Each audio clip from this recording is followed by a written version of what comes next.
Hi, I'm Pheobe Boynton. I'm the costume shop manager for Theatreworks, and I'm here speaking with Caitlin Lowans. Hi, everybody. I'm Caitlin Lowans. I'm the artistic director for Theatreworks. So tell me, what is Taming of the Shrew about? Taming of the Shrew is about a headstrong child who doesn't want to get married and kind of doesn't want to make any connection with anyone. And through the machinations of the people who love their younger sibling, they eventually end up in a marriage with a very strong-willed and opinionated person.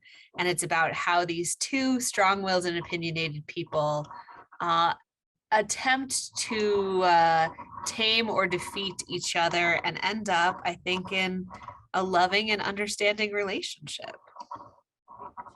And why is this play exciting to you right now? This play is exciting to me right now, actually, because I was inspired by another production. Right before the pandemic, we went on the London tour to England, which happens pre-COVID annually. And we saw a Royal Shakespeare Company production of this play.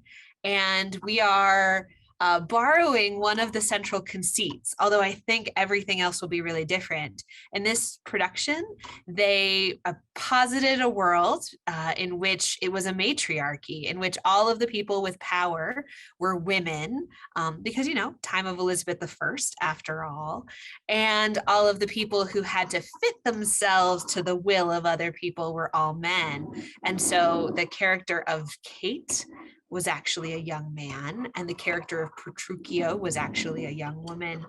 And it was such a delight to see these beautiful Elizabethan costumes, but then also feel this very contemporary energy where the questions of who has power in a relationship aren't quite so clear cut.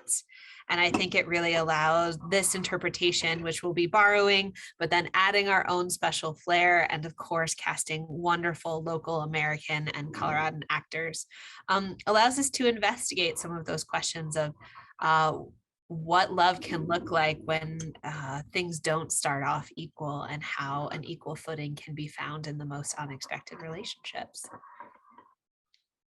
Awesome. So finally, who is Taming of the Shrew for, and who should come see the play? Yeah. So I think, you know, people come to see the annual Summer Shakespeare at Theatreworks. So those folks should definitely come to see the latest entrance in the Theatreworks Shakespeare canon. But also this play is for people who love comedy, who love slapstick, who love maybe pumpkin pants and big ruffs and big wigs, right, Phoebe? But also who want to see comedy and topsy-turvy in a world turned somewhat upside down, and strong women. So who are excited to see a classic play really celebrated, but then also really turned up on its head. I think it's for those people. Phoebe, since you're doing the costume design for Taming of the Shrew, I'm going to put you on the spot. Okay. What really excites you about Taming of the Shrew? I mean, jumping off of what you said, the idea of clothes as a way to express both gender and power is something that is very interesting to me, especially when it comes to finding that intersection between historical context and contemporary ideas. And so that is something that really sets me on fire about Taming of the Shrew. I love that. It's going to be so good. Coming at you all summer 2023.